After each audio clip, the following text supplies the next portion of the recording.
வணக்கம் ஐயா. வணக்கம். பேராற்றலும் பேரறிவும் கொண்ட இந்த பிரபஞ்சத்தை வணங்கி, உங்களையும் வணங்கி வாழ்த்தி மகிழ்கின்ற அடியேன் ஜோதிடர் வெற்றிபாலன் திருவள்ளூர்ல வாழ்க வளம்.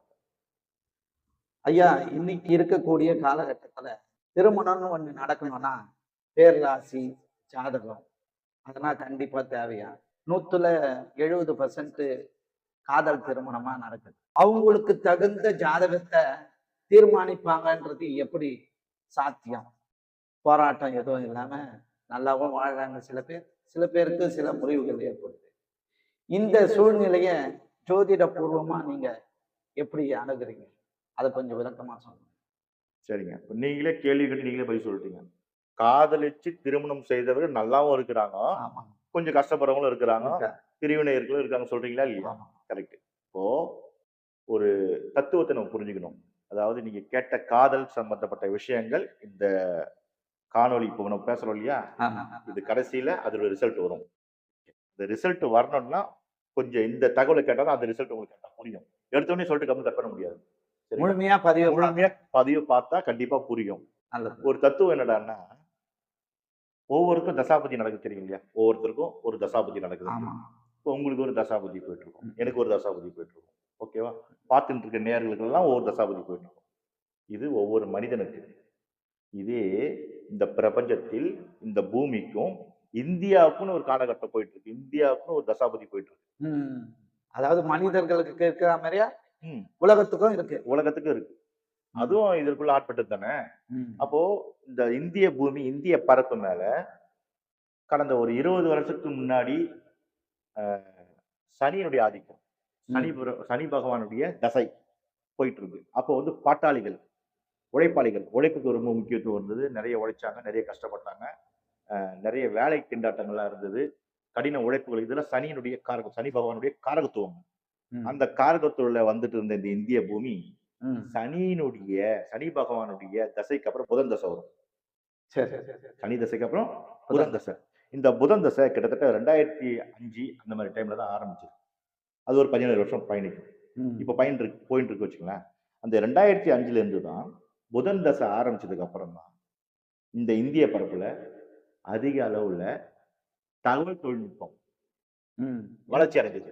அது இன்ஃபர்மேஷன். புதனுடைய காரகத்துவம். ஓகேவா? அதே தகவல் தொழில்நுட்பம் எந்த அளவுக்கு வளர்ச்சி அடையுதோ, அந்த நேரத்துல தான் காதலும் நிறைய வளர்ச்சி அடையுது. ஆமா. இன்ஃபர்மேஷன் நம்ம டெக்னாலஜி. ஊர்ல ஏதாவது ஒரு இடத்துல தான் காதல் நடக்கும். அது கேள்விப்பட்டிருப்போம் முன்ன. ஆமா. ஆனா, இன்னைக்கு ஊர்ல இல்ல, தெருவுல இல்ல. ஒரு வீட்ல காதல் கல்யாணம் இல்லாத வீடே கிடையாது. அந்த மாரி ஆயிடுச்சு. ஓகே. ம். அப்போ அந்த கதிர்வீச்சு பூமி இந்திய பரப்பின் மீது இருக்கக்கூடிய கதிர்வீச்சு இப்போ புதனுடைய தத்துவத்துல போயிட்டு இருக்கு. ம். புதனுடைய தத்துவத்துல போகும்போது டெக்னாலஜியும் வளருது, கூட காதலும் வளருது. இத புரிஞ்சுக்கிட்டீங்களா? புரிஞ்சுது. ஓகே. சரி. இப்ப திருமணம் செய்றோம். திருமண பொருத்தம் பார்த்து திருமணம் செய்றோம். ஆமா. அந்த பொருத்தம் பார்த்து திருமணம் செய்ததிலேயே நெறைய சில பிரச்சனைகள் உண்டு. இருக்கு. நல்லா வாழ்றவங்களும் பெருமை மிகுந்து அ பெற்றவங்களுக்கும், உற்றார்களுக்கு நல்ல பெருமை வாங்கி குடுத்து வாழ்ற தம்பதிகள் இருக்காங்க. கல்யாணமான கொஞ்ச நாள்லயே வந்து ஏதோ சண்டை சச்சரவுல பிரிஞ்சு வாழ்றவங்களும் இருக்காங்க. இது ஜாதகம் பார்த்து. ம். பார்த்து பண்ணதே. ஓகே.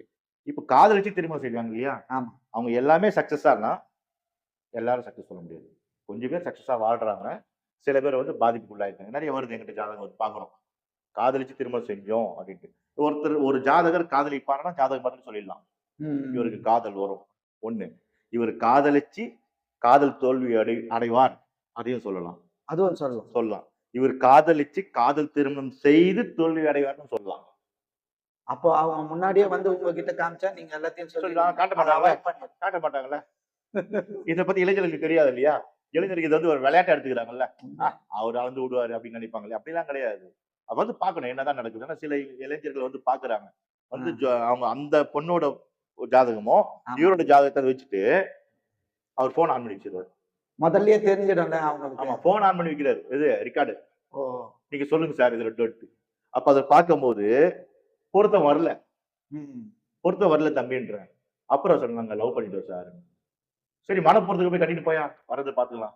அப்படின்னு சொல்லி அனுப்பிச்சுடுறது. அது ப மனப்பொருத்தம் நீங்க மனம் ஒத்து போச்சு 2 பேருக்கும். ம். கல்யாணம் பண்ணுங்க. அப்புறம் ஏன் ஜோதிடர் எடுத்துன்னு வரீங்க அப்படின்னேன். இல்ல, இல்ல நாங்க எப்படி இருப்போம் ம். அப்படின்னு கேட்கிறேன். அது புத்திசாலித்தனமா பையன். பையன். ஆமா.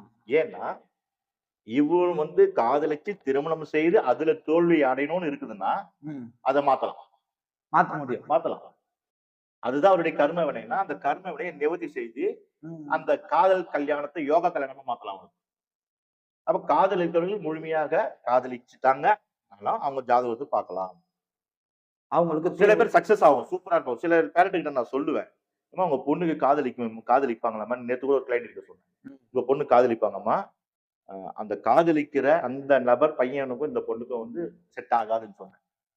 இதுதான் நான் சொல்றேங்க. நீங்க இல்ல எந்த பேரண்ட வந்து காதலிக்க சொன்னா பசங்க ஒத்துக்க மாட்டாங்க. ஆமா, ஓகேவா? ஆனால் அந்த பொண்ணுக்கு உங்களுடைய பொண்ணுக்கு காதல் திருமணம் நடக்கணும், அதன் மூலியமா அதுக்கு முறிவு ஏற்படணும் இருக்குதுமா. இது சயின்டிபிக்கலான ரீசன் நான் சொல்லுவேன். அதுக்கு உங்க பொண்ணு வரணும். அவங்களை கூட்டு வந்து உட்கார வைங்க.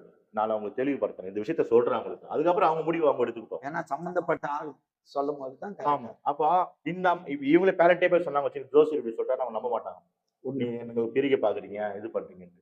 அப்போ சில பேர் காதலித்து அதுல ஓஹோன்னு வாழ்றவங்க இருக்கிறாங்க. சில ஜாதகம் இருக்கு. அதுல சில பேரண்ட் சொல்றேன், உன் பொண்ணு காதலித்து தான் அந்த காதலிக்கிற பையனை கை பிடிச்சதுன்னா அது சூப்பரா இருக்குமா, டாப்பா இருக்குமான்னா ஓகே ஒத்துப்பாங்க, பண்ணி கொடுத்துருவாங்க. ஓகேவா? இதுல ஜாதிகள் தான் கொஞ்சம் அவங்களுக்குள்ள அந்த பிரச்சனைகள் இருக்குமே தவிர மத்தபடி படிப்புகளோ அவங்கவுங்க விருப்பத்துக்கு செலக்ட் பண்ணிக்கிறாங்க. அதெல்லாம் வெளிநாட்டுல அதிகமா இருக்கு. வெளிநாட்டுல இதுக்கு முன்னாடி புதன் ரேடியேஷன் போயிருந்தது. இந்த ரேடியேஷன் இப்ப இந்தியாவுல இருக்கு. இப்ப இந்தியாவுக்கு அப்புறம் நம்ம இந்திய பூமிக்கு வந்து கேது என்ற தசை வரப்போகுது. அது எப்படி இருக்கும் ஐயா? அது ஆன்மீகம். அப்படியே மாறும். ஆன்மீகம் முழுக்க டெவலப் ஆகும். அதை நான் சொல்றேன் உங்களுக்கு அடுத்த ஒரு வீடியோல. அப்போ காதலிப்பவர்கள், காதலித்து திருமணம் செய்தவர்கள் ஜெயிக்கிறதுக்கும் வாய்ப்பு உண்டு. காதலித்து திருமணம் செய்தவர்கள் அதனால சஃபர் ஆகி பிரச்சனை ஆகி வாழ்க்கையில அம்மா அப்பாவை பிரிஞ்சு அவங்கள கிட்ட கஷ்டப்பட்டு வெளியே வந்தோம் அங்கேயே ஃபெயிலியர் ஆகலாம் இருக்காங்க. இதெல்லாம் வந்து அனலைஸ் பண்ணணும். ஐயோ, இப்போ முதல்ல ஒருத்தர் காதலிக்கிறாருன்னா போயிட்டு பொண்ணுகிட்டயோ இல்ல பையன்கிட்டயோ போயிட்டு ஜாதகத்துக்கு அப்படிலாம் பண்ண முடியாதுங்க. அவங்க காதலிக்கிட்டோங்க. அவங்க காதல்ன்றது இயல்பா வர்றது தானே. அவங்க மனமான ஒத்துப்பட காதலிக்கிட்டோம் செய்யட்டும், அதை பத்தி ஒண்ணும் சொல்ல. அதுக்கப்புறம் ஒரு கன்சல்டன்ட் பண்ண சொல்றேன்னு தவிர கன்சல்டன்ட்ல ஒரு தீர்வு நீங்க எடுத்துக்கங்க. அதாவது தவறா இருந்தா கூட நீங்க மாத்த முடியும்ன்றீங்க. ஆமா, மாத்த முடியும்ன்ற. அதை நம்ம செஞ்சுக்கலாம். ஆமா, கண் கண்டதுக்கு அப்புறம் சூரிய நமஸ்காரம் பண்றதை விட முன்னாடியே நம்ம செய்யறது நல்லது தானே. வருமுன் காப்போம் தானே. எது ஒண்ணுமே வருமுன் காப்போம் தானே. ஒரு நம்ம ஆன்டிபயோட்டிக் எதுக்கு போடுறோம்? கரெக்ட். வருமுன் காப்போம் தான். அந்த மாதிரி இந்த நம்மளுடைய ஜாதகமும் அவங்களுடைய ஜாதகம் எப்படி இயங்க போகுது வருங்காலத்துல அப்படின்னு சொல்லிட்டு ஒரு கிளியரன்ஸ் வாங்கிக்கலாமே. திருமணத்துக்கு முன்னாடி இது ஒரு பரிகாரமோ ஏதோ செஞ்சுட்டா அது சரியாயிடும். அதை செய்ய சொல்றாங்க. அது செஞ்சா அதுக்கப்புறம் அவங்க நிம்மதியா அந்த வாழ்க்கையை தொடரலாம். இந்த தடங்களை சரி பண்ணிக்கலாம். இந்த பதிவு அனைவருக்கும் பயனுள்ளதாக இருக்கும் என்ற நம்பிக்கையோடு உங்களிடமிருந்து விடைபெற்றுக் கொள்வது ஸ்ரீ ஞானவாசல் ஸ்ரீனிவாசன். நன்றி, வணக்கம். வணக்கம். வாழ்க வளமுடன்.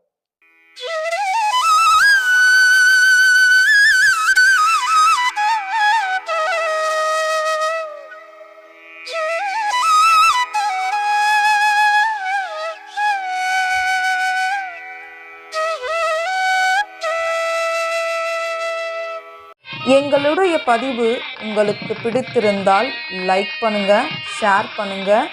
மீண்டும் தொடர்ந்து இது போல பல பதிவுகளை பார்ப்பதற்கு எங்கள் சேனலை சப்ஸ்கிரைப் செய்து பெல் ஐக்கானை கிளிக் செய்து கொள்ளவும். நன்றி, வணக்கம்.